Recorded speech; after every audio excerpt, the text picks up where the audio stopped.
नमस्कार. आपण पाहत आहात लोक तुफान न्यूज. सत्याचा आवाज, जनतेचा विश्वास. जालना बसस्थानक परिसराला अवैध धंद्याने वेढलं. बसस्थानकावर पाकिटमार, मंगळसूत्र चोरांचा धुमाकूळ, तर बसस्थानकाबाहेर वेशांचा नंगानाच. पोलीस अधीक्षक तेगवीरसिंह सिंधूच्या कार्यकाळातही सदर बाजार पोलिसांच्या कारवाईवर संशय. मोक्ष लॉजवर पुन्हा धाड, 5 महिन्यात 5वी कारवाई. तर ही सदर बाजार पोलिसांच्या छुप्या आशीर्वादाने वेश्या व्यवसाय सुरूच.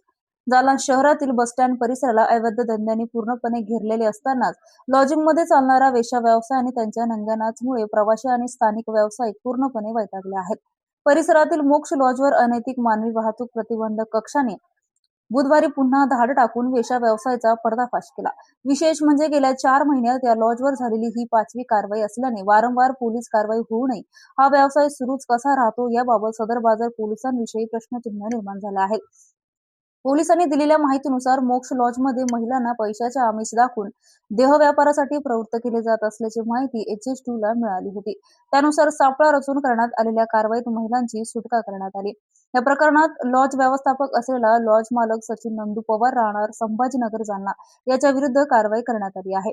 या प्रकरणी जालना येथील सदर बाजार पोलीस ठाण्यात अनैतिक मानवी वाहतूक प्रतिबंधक घटनास्थळ रामभाऊ राऊत चौकाजवळील मोक्ष लॉज जालना येथे.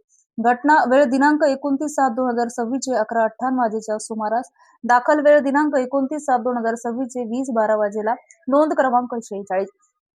वर नमूद घटना वेळ व ठिकाणी यातील आरोपी यांनी स्वतःच्या फायद्याकरिता बाहेरून महिलांना आणून त्यांच्याकडून वेश्या व्यवसाय करत असताना मिळून आले म्हणून फिर्यादी यांच्या तक्रारीवरून व पोलीस निरीक्षक यांच्या आदेशाने सदरचा गुन्हा दाखल करून पुढील तपास हरणे यांच्याकडे दिला. दाखल करण्याची प्रक्रिया सुरू असल्याचं पोलिसांनी सांगितलं.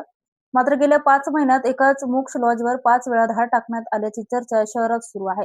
वारंवार कारवाई होत असतानाही याच ठिकाणी पुन्हा देह व्यापार सुरू असल्याचे उघड होत असल्याने पोलिसांच्या कारवाईचा परिणाम करता आणि या रॅकेट मागील मुख्य सूत्रधारांपर्यंत तपास पोहोचतो का असा सवाल नागरिकांकडून उपस्थित केला जात आहे. शहरातील मध्यवर्ती भागात सुरू असलेल्या अशा प्रकारच्या अवैध व्यवसायांमुळे परिसरातील नागरिकांमध्ये नाराजी व्यक्त होत असून केवळ धाडसत्र न राबवता अशा लॉजवर कायमस्वरूपी प्रतिबंधात्मक कारवाई करण्याची मागणी होत आहे. लोक तुफान न्यूज, अशफाक पटेल.